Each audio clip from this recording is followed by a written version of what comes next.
예.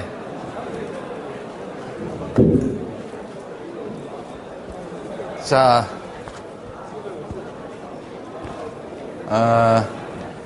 오늘 질문들은 다음 주 강의에서 다루게 될 내용들이 꽤 많이 있고, 그래서 오늘 여기서 소개하지는 않겠습니다. 다만, 이게 행정학과의 정민선 학생하고 경제통상학부의 김기복 학생이 아까 제가 인용했던 마슬로우의 욕구 단계설이 4단계가 아니고 5단계라는 유력한 주장을 제기해 주셨습니다.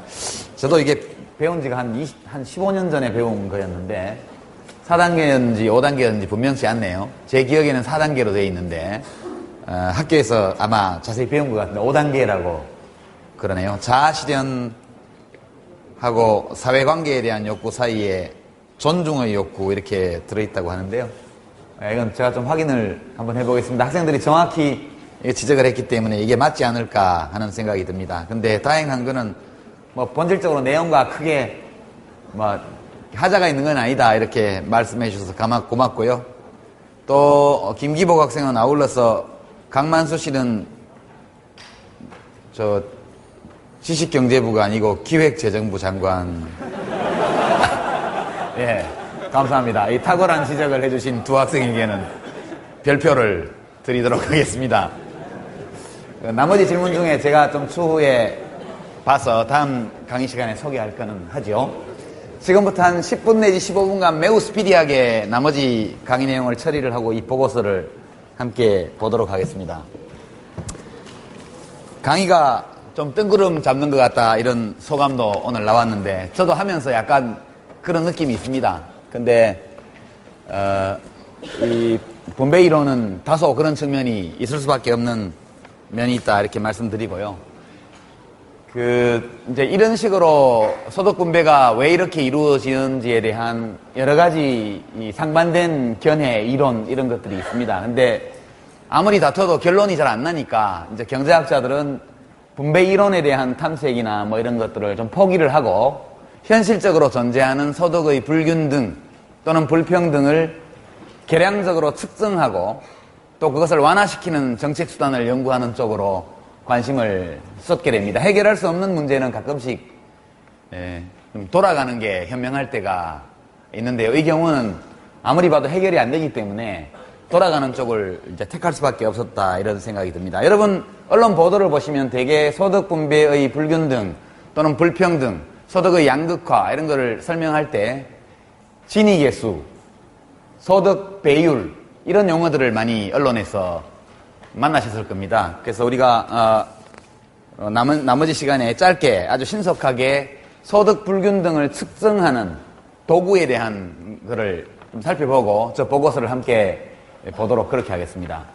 소득 불균등은 있죠.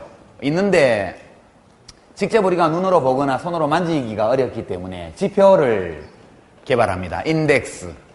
기본 아이디어를 보면 사람들이 얼마나 불균등한 소득 분배 상태에서 살아가고 있느냐를 측정하는 도구가 진위계수하고 소득 배율인데요. 그것을 도출하는 과정을 좀 설명을 해보겠습니다. 우리가 5명으로 구성된 사회가 있다고 가정합니다. 5명으로. 5명의 이름을 A, B, C, D로 합니다. A는 연소득이 1만원, B는 2만원, C는 3만원, D는 5만원, E는 9만원이라고 가정합니다. 꽤 불균등하게 소득이 배분되고 있죠. 이게 각각 20%씩이니까 5분위 소득 비율을 계산하면 여기가 9고 여기가 1이니까 9배가 됩니다. 최저소득자에 비해서 최고소득계층은 9배를 벌고 있는 아주 불균등이 심한 사회입니다. 근데 이거를 이제 그림으로 전환합니다. 이 표를. 네모를 합니다. 네모. 정사각형입니다. 좀 삐딱하지만 정사각형이고, 이 오른쪽으로는 인구 누적 분포를 넣습니다. 인구 누적 분포. 여기가 100%가 되겠죠? 여기가 0. 세로에는 소득 누적 분포를 기록합니다. 여기도 꼭대기는 100%가 되겠습니다. 이건 무슨 뜻이냐면 제일 가난한 사람부터 제일 부자까지 차례로 줄을 세운다는 뜻입니다. 줄을 세워서 하나씩 하나씩 합쳐가는 거죠. 가장 소득이 낮은 20%에 해당되는 사람, 여기 지금 A죠. A의 소득은 전체의 5%죠. 이게 전체를 다 합치면 이게 1, 2, 3, 5, 9니까 20. GDP는 20만 원 되겠습니다. 이 사회에. 그럼 국민 총소득이 20이기 때문에 이 A가 얻는 1만 원이라는 것은 전체 국민 소득의 5%에 해당됩니다. 여기 5%. 점 찍습니다. 5. 그 다음에 이 A에다 B를 더합니다. B를 더하면 두 사람이 되니까 누적 인구 분포는 40%가 되죠. 그 다음에 이 사람께 5%가 있고, 그 다음에 다시 B는 2만 원을 벌기 때문에 이 사람이 얻는 것은 10%죠. 다시 5와 10을 더합니다. 그래서 누적이죠, 누적. 15%에 가게 됩니다. 15. 누적 인구 분포 40에 누적 소득 분포 15가 대응하는 점이 나옵니다. 그 다음에 C까지 또 같은 요령으로 합치게 되면 C는 여기 A와 B를 합친 데에서 A와 B를 합친 데서 C를 더하게 됩니다. C는 3만 원이죠. 3만 원은 전체의 15%에 해당됩니다. 15에서 15를 더하니까 30%가 됩니다. 여기 점이 하나 나오죠. 그 다음에 다시 D를 합칩니다. D를 합치면 누적 인구 분포는 80이 되고 누적 소득 분포는 5만 원을 더하게 되니까 5만 원은 25%죠. 그러면 55%가 되게 되겠죠. 55%.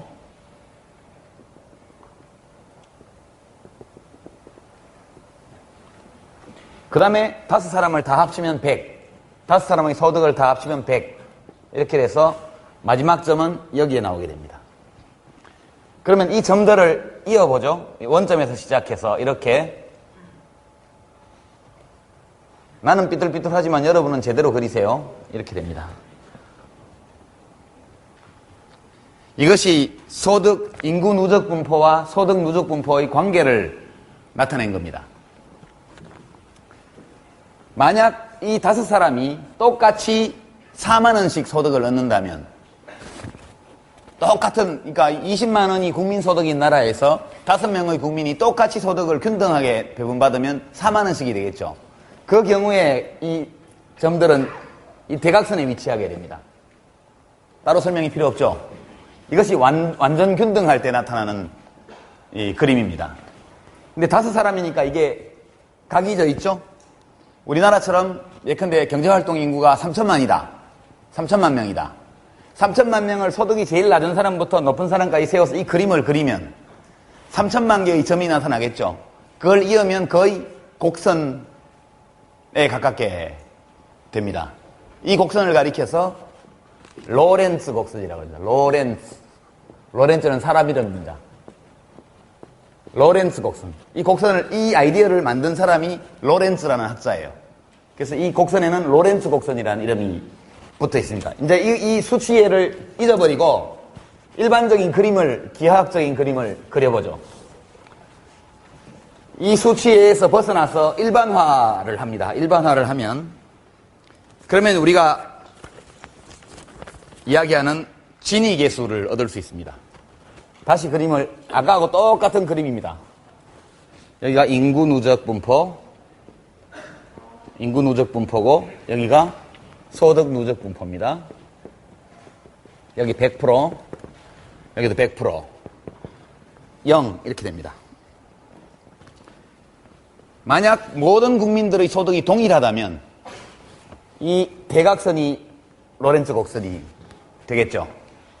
인구 누적 분포와 소득 누적 분포가 똑같이 45도 각도로 증가하게 됩니다. 그래서 이것을 완전 균등선이라고 합니다.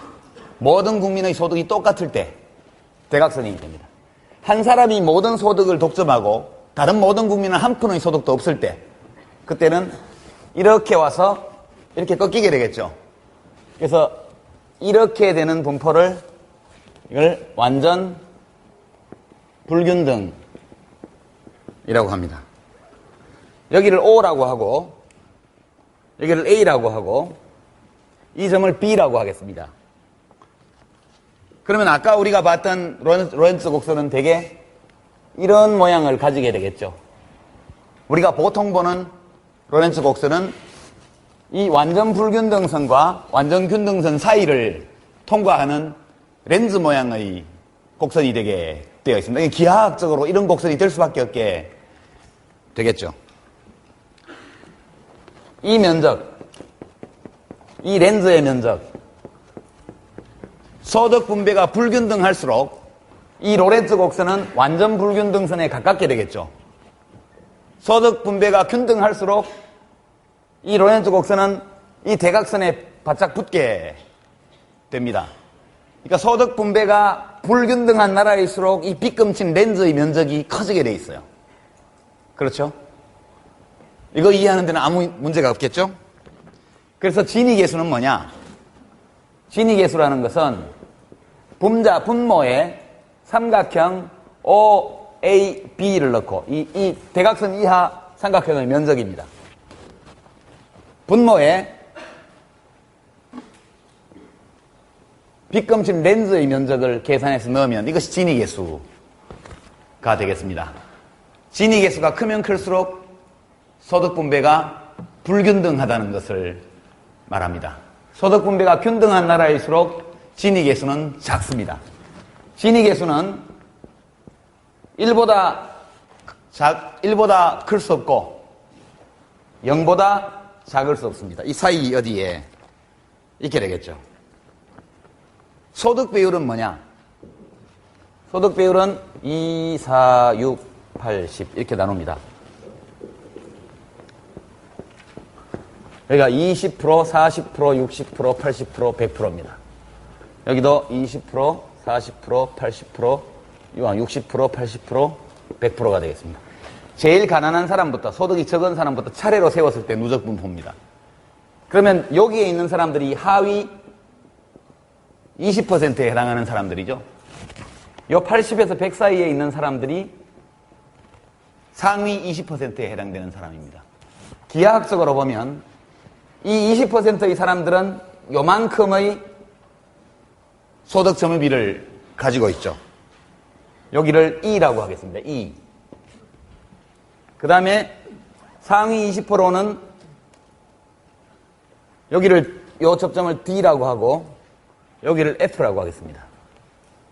그러면 상위 20%의 소득 점유비는 F에서 B까지의 선분의 길이로 나타낼 수 있습니다. 그러니까 소득 비율은 5분위, 지금 5단계로 나눴기 때문에 5분위 소득 배율입니다. 배율은 뭐냐? 선분 OE 분의 선분 BF. 기하학적으로는 이렇게 되게 되어 있습니다. 이 최고 소득층 20%가 전체 국민 소득에서 차지하는 점유비는 요만큼이죠.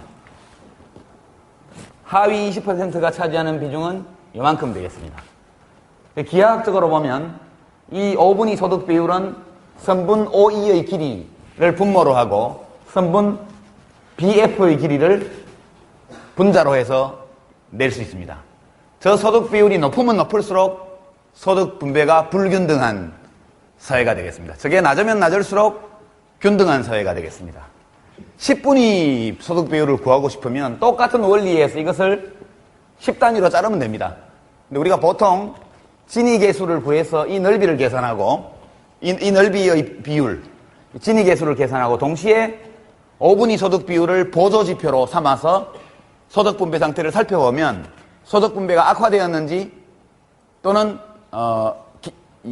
개선되었는지를 대체로 판단할 수 있습니다. 다른 소득 분배 지표도 여러 가지 있습니다만 대개 이 두 가지를 같이 보면 대부분 알 수 있죠. 이해가 되죠? 진위계수가 뭔지 여러분 이제 신문 볼 때 진위계수 하면은 대각선 완전균등선 밑에 있는 삼각형의 넓이를 분모로 하고 완전균등선과 실제 분배곡선 로렌츠 곡선 사이에 빗금친 렌즈의 넓이를 분모로 해서 계산한 거다. 크면 클수록 불균등하고 소득 분배가 작으면 작을수록 균등하다. 5분위 배율도 마찬가지로 이 로렌츠 곡선상에서 도출이 가능하다. 이것은 보조지표로 사용한다. 여기까지 되겠습니다.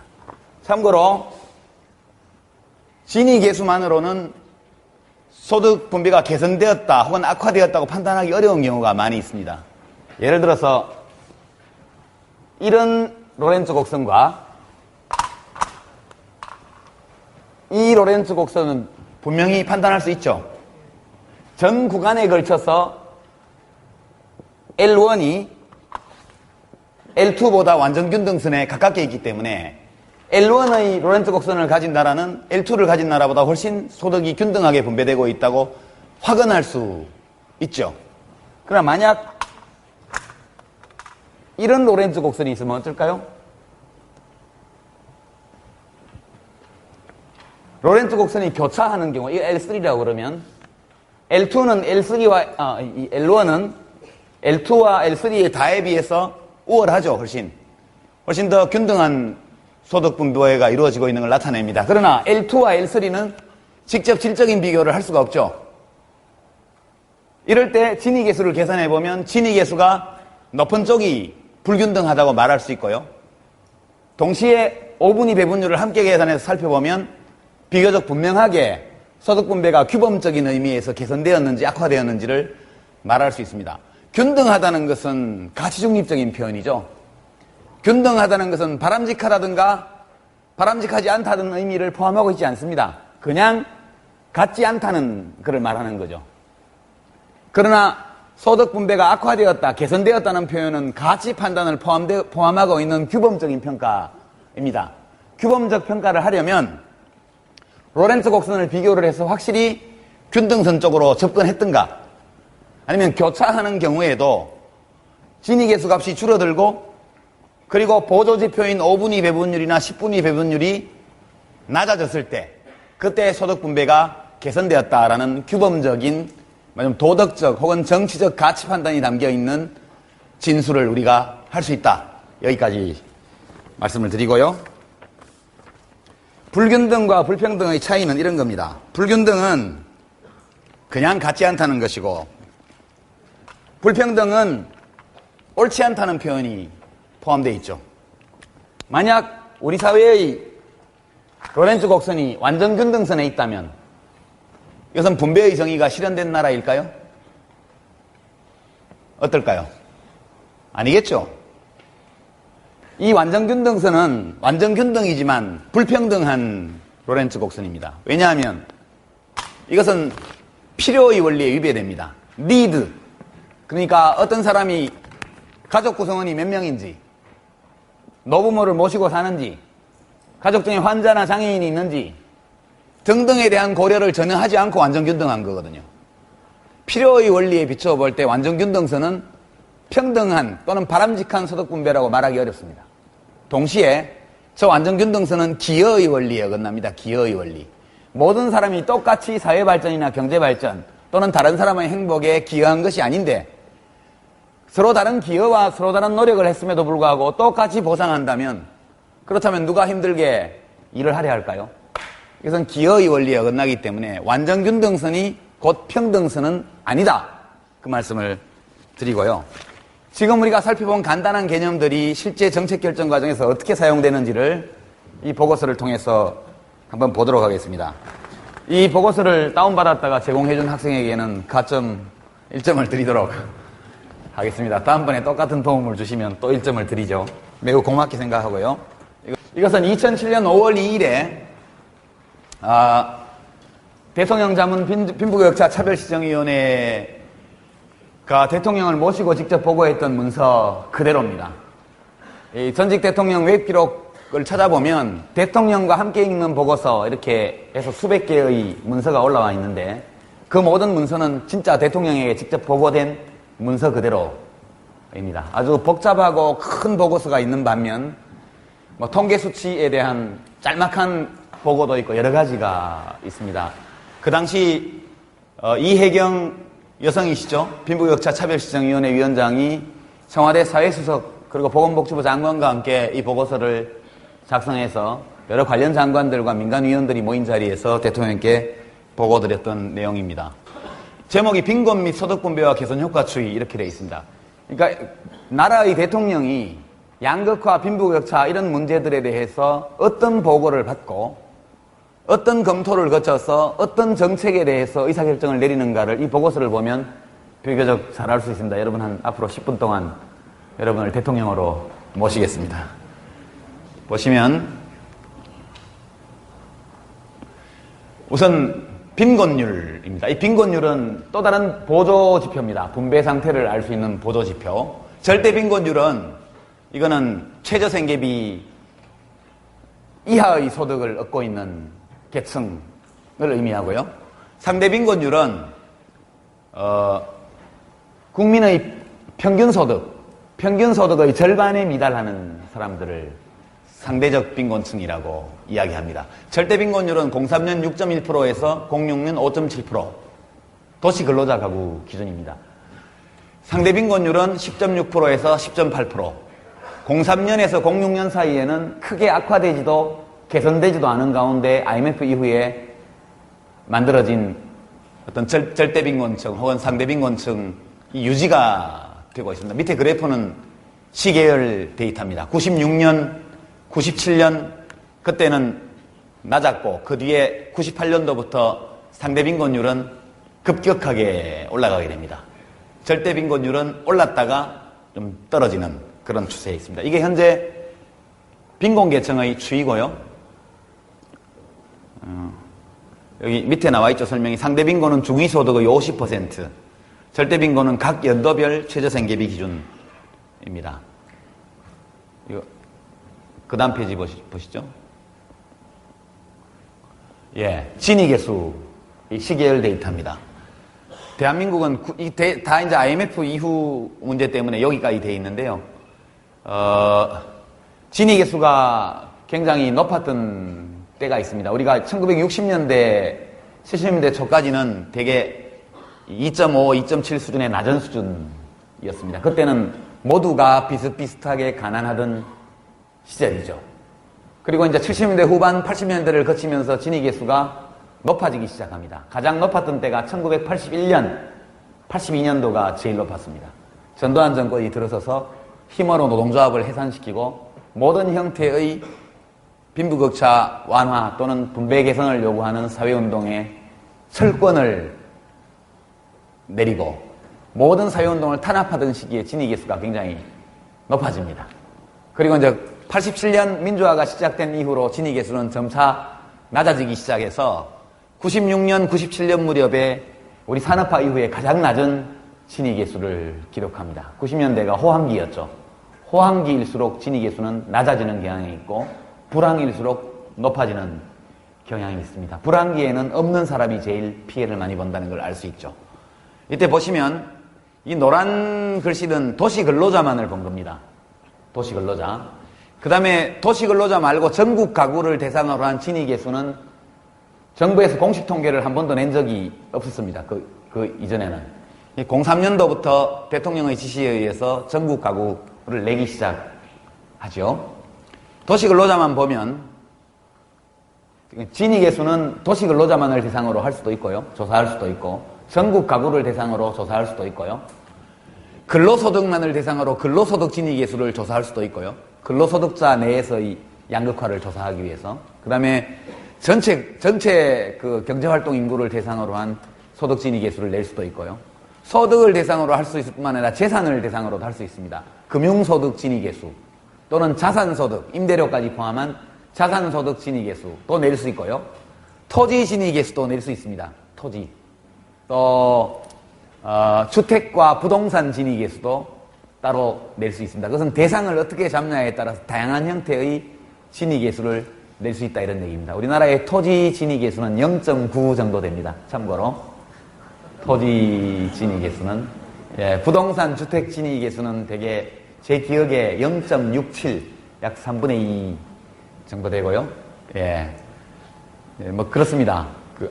0.75 제가 한번 잠깐 볼게요. 참고로 소득 진위계수를 우리가 보고 있는데 소득 진위계수는 제일 높았던 때가 1981년도에 0.404 이게 1981년도가 제일 높았습니다.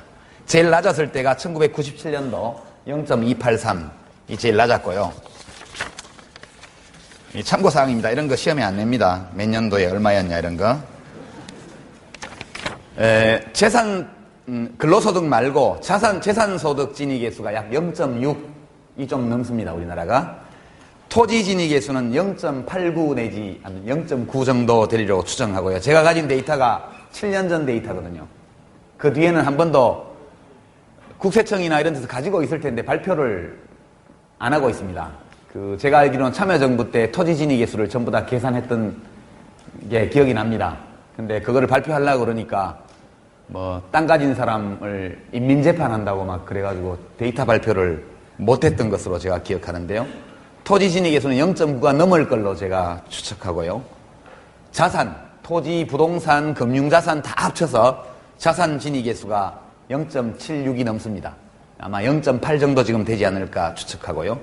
주택과 부동산, 건물 진입계수가 약 0.7, 그 정도 됩니다. 토지 진입계수가 제일 높죠.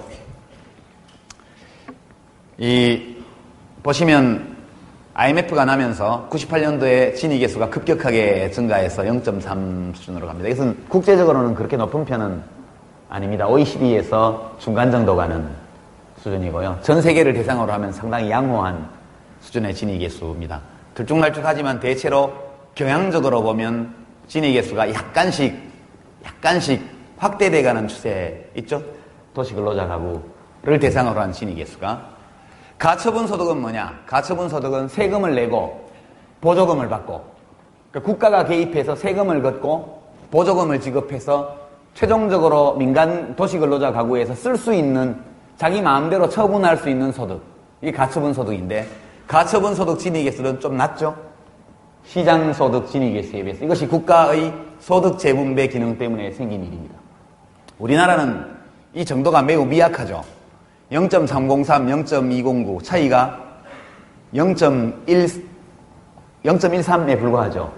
대개 OECD 국가들의 경우에는 조세와 보조금을 통한 진입계수 보정 효과가 우리의 한 5배, 5배 이상 되는 걸로 되어 있습니다. 우리나라는 직접세 비중이 상대적으로 낮고 소득 역진적인, 가난한 사람일수록 높은 세율을 부담하는 부가가치세나 유류세, 이런 소비세 비중이 매우 높기 때문에, 그리고 이제 아직 사회복지제도를 통해서 보조금을 주고 이런 제도들이 양육보조금이나 이런 것도 없고 보편적인 서비스가 거의 없기 때문에 이 보정 기능이 매우 약합니다. 그래서 시장 진입계수와 이 세후 가처분 소득 진입계수 사이의 차이가 아주 적다. 이것이 그때 대통령께도 보고됐던 내용이고요. 전국 가구를 대상으로 하면 진입계수가 훨씬 높아집니다. 왜냐하면 여기는 영세 자영업자, 농어민 또는 이제 노인 단독 가구 등등 소득이 극히 적거나 소득이 전혀 없는 세대가 모두 포함되기 때문에 전국 가구의 총소득, 이거는 이제 이전 소득, 누구한테 얻어 쓰는 거 다 합쳐서 총소득이 이렇고요. 시장 소득은 지금 0.34 수준, 가처분 소득은 0.32 수준. 여기도 0.02 정도밖에 차이가 나지 않죠. 아주 국가가 결국 이 분배에 관해서는 기능이 있으나 없으나 비슷한 정도의 미약한 보정 효과밖에 못 냅니다. 여기가 그렇죠. 여기 좀 커졌네요. 여기는 이쪽은 좀 커졌습니다. 0.02 정도, 그죠? 0.02 그거네. 그래프상으로는 좀 벌어져 있는데 실제 수치를 보니까 그렇지도 않네요. 다음 보겠습니다. 다음 페이지요. 소득 오분위 배율 마찬가지로 보겠습니다. 거의 같은 경향을 보이죠. 96년, 97년에 매우 낮았다가 IMF를 기점으로 해서 점핑을 하고 그 뒤로 점차적으로 확대되는 추세에 있습니다. 여기도 시장소득과 가처분소득을 비교하면 보정효과가 약 0.04 정도에 그치고 있습니다. 전국 가구는 더 심각하죠? 여기도 마찬가지로 진입계수와 마찬가지로 노인 단독 가구라든가 영세 농어민 자영업자들이 들어와서 이렇습니다. 가처분 소득과 전국 가구 차이는 아까보다는 조금 더 벌어져 있습니다. 0.7 정도 수준으로 보정 효과가 나타나고 있죠. 그러니까 진입계수와 소득 오분위 배율을 둘 다 관찰해 볼 때 IMF를 기점으로 우리나라의 소득 분배 상태는 매우 악화되었다 이렇게 말할 수 있습니다. 규범적으로. 진위 계수가 커졌을 뿐만 아니라 5분위 배율도 함께 커졌고 절대 상대 빈곤층도 늘어났기 때문에 단지 이 서술적으로 격차가 확대되었다는 표현으로는 부족하고 규범적으로 판단할 때 악화되었다 이렇게 말해도 좋겠습니다. 다음 보시겠습니다. 근데 이제 진위계수 개선 효과, 그러니까 국가가 개입해서 진위계수를 개선하는 효과는 좀씩 확대되어 가고 있습니다. 03년도 처음 조사했을 때 전국 가구를 보면 요만큼이었는데 06년도는 좀 더 커졌죠, 폭이. 도시근로자 가구를 대상으로 한 진위계수 차이도 99년, 2000년, 2001년에 비해서 2004년, 2005년, 2006년에는 훨씬 더 커졌습니다. 물론 원래부터 너무 미미했기 때문에 증가폭은 컸지만 아직도 그 효과라는 것은 아주 미미한 수준이다. 그렇게 말할 수 있고요. 이걸 자세히 들여다보면 개선 효과는 이렇게 좀 더 정밀하게 볼 수 있습니다. 요 퍼센티지로 봐서 원래 미약하니까 이 정도 퍼센티지라도 절대적으로는 아주 미약합니다.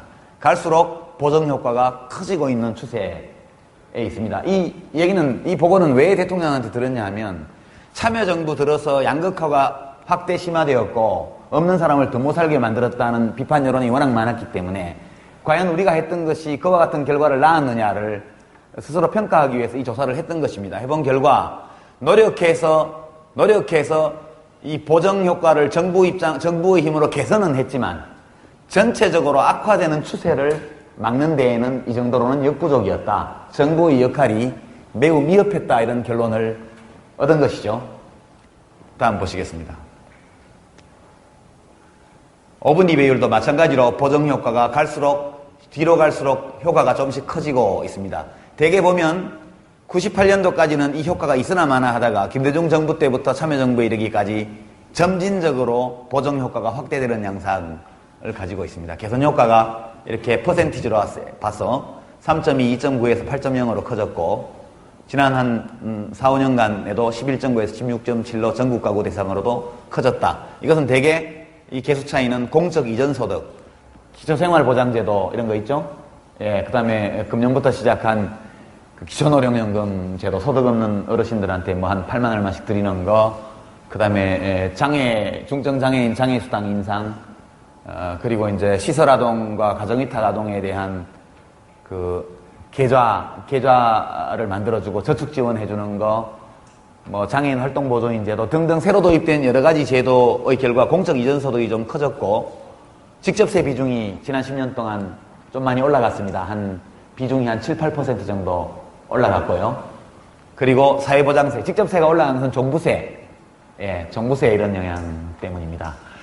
그리고 이제 사회보장세 이 경우에도 이제 그 여러 가지 건강보험이나 이런 다양한 사회보험 쪽에서도 조금 더 소득 재분발 효과를 내게 하려는 노력, 이런 것들이 겹쳐지면서 미미하지만 이 정도의 개선 효과를 냈습니다. 마치 꽤 많이 낸 것처럼 그래프에는 나와 있는데 너무 미미하면 보고받는 대통령이 심기가 불편하시니까 그래프상으로 약간 분식을 했죠. 그런 정도는 해야 됩니다. 다음. 이렇게 개선된 이유가 뭘까? 크게 개선된 것은 아니지만 약간 개선이 이루어졌는데 도대체 무엇 때문에 세전 시장 소득과 세후 또 사회보장비를 다 지출한 후에 가처분 소득 진위계수 사이에 격차가 조금씩 보정 효과가 커진 이유가 어디에 있을까? 그 원인을 찾아본 겁니다. 여러분, 이것은 우리 대한민국이 국가 성격이 어떻게 변해왔는가를 보여주는 그래프입니다. 이것은 통합재정 기준으로 국가의 예산을 어디다 쓰느냐를 지난 20년간에 걸쳐서 보여주는 그림입니다. 우선 보시죠. 국방예산 여기입니다. 1987년 이전 전두환 대통령이 집권하고 있을 때 국방예산이 정부 재정에서 차지하는 비중이 25%가 넘었습니다. 이것은 박정희 시대 때부터 시작해서 지속적으로 25% 수준을 유지해왔던 겁니다. 이걸 보면 대한민국은 전두환 정권이 끝날 때까지는 역시 군사독재 국가다 이렇게 말할 수 있죠. 이것이 이제 노태우 정부 때부터 문민화가 이루어지면서 급격하게 내려가기 시작합니다. 내려가서 김영삼 정부 때까지 쫙 내려가서 이제 10%, 11% 수준까지 가고 나니까 더 내려가기가 어렵게 되어서 이제 11%대에서 지금 고정되어서 여기 지금 데이터가 06년까지만 나와 있는데 원래 07년까지 가야 되는데 새 대통령 취임하시고 나서 이 위원회 공화국이라고 욕을 많이 먹었잖아요. 청와대에 있던 각종 정책과제위원회를 다 없애버렸기 때문에 후속 작업을 할 수가 없어서 07년도까지 데이터를 업그레이드를 못합니다. 이걸 누가 해줘야 되는데 그래 연구자들도 이 데이터를 쓸 수 있는데 지금 06년까지 돼 있죠. 이 데이터를 찾아보려고 제가 정부 홈페이지를 다 뒤졌는데 어느 곳에서도 이 데이터가 어떻게 변화했는지를 알려주는 데가 없습니다. 그래서 유감스럽게 돼 있는데 대체로 이 수준으로 유지됐다 이렇게 보시면 되고요. 그 다음에 이제 경제지출을 보시겠습니다. 경제지출. 경제지출은 녹색입니다. 녹색을 보시면 경제지출 비중이 대개 17.7 수준이었습니다. 이것도 굉장히 높죠. 박정희 대통령 시절에는 약 20% 수준을 유지를 했습니다. 그러니까 개발 독재죠. 그냥 군사 독재가 아니고 개발 독재입니다. 국방과 경제지출이 전체 정부 지출의 반 이상을 반을 차지하는 개발 독재 국가였다는 것이 이 정부 재정 구조를 보면 드러납니다. 박정희 체제는 상당히 성공적인 개발 독재였고 상대적으로 경쟁력이 있는 독재 체제였습니다. 그 점은 분명히 인정을 해야 될 것 같고요. 경제 지출이 YS 때 김영삼 정부 때 엄청나게 올라갑니다. 그죠? 세계화, 국제화, 경쟁력, 국가 경쟁력 강화를 외치면서 기업들한테 어마어마한 보조금을 줍니다. 그리고 도로, 교량 이런 사회 인프라를 건설하는 쪽에 엄청나게 돈을 집어넣죠. 국방비가 내려간 것이 거의 다 경제 지출로 가게 됩니다. 보수 정권 맞죠? 김영삼 정부는 보수 정권이 맞습니다. 공급자 위주로, 기업 위주로 정책을 해왔죠. 이것이 이제 김대중 정부에 가서 초기에는 더 높아집니다. 왜냐? IMF가 터져가고 기업들이 줄줄이 도산하니까 그걸 지원하기 위해서 공적 자금부터 시작해서 경제 지원이 엄청나게 들어가게 됩니다. 그래서 27.5로 최고치를 기록하게 되죠. 그러고 나서 후반기에 쭉 빠집니다. 그러다가 카드채 위기가 또 왔죠. 참여정부 초기에도 경제 지출이 급속하게 증가하게 됩니다. 그리고 나서 바로 쭉 빠져서 18.4까지 내려갔습니다. 2007년도에는 약 16%까지 내려간 것으로 저는 기억하고 있고요. 참여정부가 만든 국가비전 2030에 따르면 이것이 2030년에는 10% 밑으로 내려가도록 장기 재정 계획을 짜놓고 나왔는데 다 폐기됐습니다. 지금은 이렇게 됐고요. 그 다음에 이제 이 파란색 아이고 시간이 다 됐네. 빨리 하겠습니다. 교육 지출은 뭐 기복이 있지만 꾸준히 15% 내외를 기록하고 있고요. 그 다음에 이제 사회 지출을 보시겠습니다. 이게 전두환 정권 때까지 박정희 정권 때는 10%도 안 됐고요. 전두환 정권 때 약간의 상승이 있었고 민주화가 확 이루어지면서 국민들의 요구가 표출되면서 노태우 정부 시절에 급격하게 올라갑니다. YS 정부는 노태우 정부보다 더욱 보수적이죠. 경제 지출을 확 늘리면서 복지 지출도 깎습니다. 이렇게. 그리고 나서 IMF가 터지고 국민의 정부 들어서고 나서 빈곤층이 대규모로 발생하고 실업자가 대규모로 발생하면서 불가피하게 사회 지출이 급격하게 올라갑니다. 그리고 후반기에 안정이 되면서 좀 내려가다가 참여정부 들어와서는 의도적으로 사회 지출을 대통령이 계속 올리게 됩니다. 그래서 이것이 06년도에 27.9까지 갔다가 07년도에는 30%를 넘었을 것으로 저는 추측합니다. 왜냐하면 기본노령연금 3조 2천억 원이 신규로 도입되었고 뭐 기타 등등 그런 것들이 많이 있었기 때문에 되게 이 사회 지출이 30% 수준에 갔을 것이다. 2007년은 그렇게 보고 있습니다.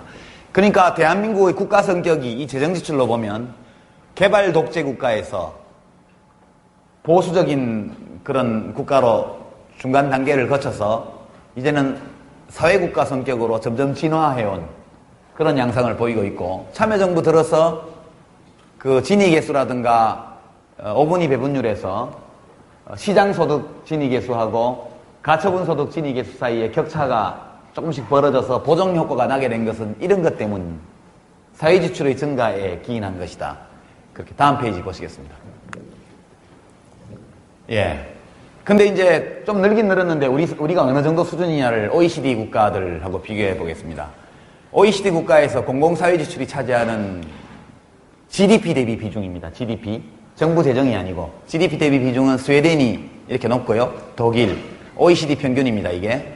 그리고 일본이, 미국이 굉장히 낮죠. 우리나라는 여기 있습니다. 여기 지금 한국 안 나와 있는데 우리나라는 5점 몇 프로에 와 있습니다. 다음 페이지 보시죠. 모든 나라들이 증가 추세에 있습니다. 한국 여기 있네요. 한국은 GDP 대비 공공사회 지출이 여기 있습니다. 한 7%, 8%쯤 왔네요. 이제 05년도에 7점 몇 프로. 그리고 진위계수 개선 효과는 5%입니다. OECD의 대부분의 나라들 평균이 대체로 여기에 있죠. 보면은 대개 사회 지출이 GDP 대비 약 20% 내지 25%. 그 다음에 진위계수 개선 효과가 약 30% 내지 25%. 그래서 국가가 적극적으로 개입해서 시장에서 벌어지는 소득 격차를 세금과 보조금 혹은 사회복지제도를 통해서 3분의 1 정도 개선하는 것이 일반적인 그 OECD 국가의 모델입니다. 미국과 일본이 제일 뒤떨어진 나라인데도 여기 있죠. 한국은 여기 있습니다. 예. 이제 우리도 2020년엔 여기까지 가고 2030년에 여기까지 간다. 이게 국가 비전 2030 기본 내용이었습니다. 근데 아쉽게 됐죠. 절로 못 갈 것 같아요. 이렇게 가지 않을까. 예. 다음 페이지. 예. 이렇게 됐는데요. 어떻습니까? 이 대통령 보고서도 별건 아니죠. 예. 이제 저 결론은 공적 사회 지출을 더욱 강화해야 된다.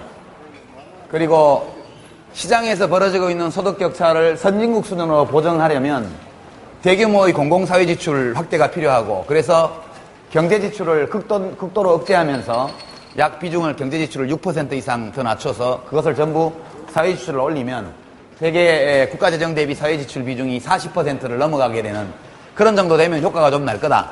그래서 참여정부가 뭘 하긴 했는데 좀 미약했다. 그런 결론입니다. 그래서 임기 막판에 좀 더 열심히 합시다. 이런 결론을 저 보고에서 냈고, 그에 따라서 2008년도 예산안을 제가 복지부에 있을 때 편성해놓고 나와서 지금 현재 집행되고 있는 예산은 저 보고에 따른 그 사회지출 비중이 굉장히 늘어난 재정구조를 지금 우리가 경험하고 있고요. 내년 되면 좀 많은 변화가 있을 것으로 그렇게 생각이 됩니다. 여러분, 굉장히 긴 시간 제가 불규칙하게 붙들어뒀는데요. 이 PDF 파일은 다 구할 수 있을 것으로 보고 각 주제마다 필요할 때는 같이 좀 보도록 앞으로도 그렇게 진행을 하겠습니다. 여러분도 꼭 저 데이터를 우리 조교가 어디 올려놓을 테니까 꼭 다운받아서 필요한 분들은 한 번씩 더 보시고 그렇게 해주시기 바랍니다. 수고하셨습니다. 네.